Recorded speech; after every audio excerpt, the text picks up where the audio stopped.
तर इकडे सांगलीमध्ये कृष्णा नदीची पाणी पातळी 40 फुटांवर आली आहे। जिल्हाधिकाऱ्यांकडून आज शाळांना सुट्टी जाहीर करण्यात आली आहे आणि मिरज, वाळवा, शिराळा भागातील शाळांना आज सुट्टी जाहीर करण्यात आलेली आहे। तर सांगली जिल्ह्यामधील पूर स्थितीच्या पार्श्वभूमीवर भारतीय सैन्याची एक तुकडी सांगलीमध्ये दाखल झाली आहे। 90 जवान आणि 10 अधिकाऱ्यांचा या तुकडीमध्ये समावेश आहे। जिल्हाधिकाऱ्यांकडून ही माहिती देण्यात आली आहे। इथे दृश्य जे आहे ते आपण पाहत आहे। मिरज, वाळवा, शिराळा भागातील शाळांना आज सुट्टी जाहीर करण्यात आलेली आहे। सांगलीमध्ये कृष्णा नदीची पाणी पातळी आता 40 फुटांवर पोहोचली आहे। त्याच्यामुळे जिल्हाधिकाऱ्यांकडून खबरदारीचा उपाय म्हणून शाळांना आज सुट्टी जाहीर करण्यात आलेली आहे। आपण सांगलीतील कृष्णा नदीच्या पाणी पातळीच्या शेजारी उभा आहोत। हा आयुर्वेद ब्रिज आहे। या ब्रिजच्या शेजारी जी पाण्याची पट्टी आहे ती आपण बघत आहोत। या ठिकाणी संत वाहणारी कृष्णामाई अकराळ विकराळ रूप धारण करते की काय अशी भीती आणि धडकी सांगलीकरांच्या मनामध्ये आणि संपूर्ण जिल्ह्यामध्ये बसली होती। मात्र सांगली जिल्ह्यातील सर्व नागरिकांना दिलासा देणारी ही बातमी आहे।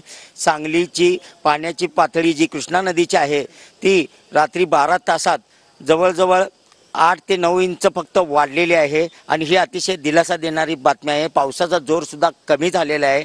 या पाणलोट क्षेत्रात पडत असणाऱ्या सततच्या पावसामुळे कृष्णा नदीची पाण्याची पातळी ही वाढली होती आणि सांगली जिल्हाधिकारी डॉक्टर राजा दयानिधी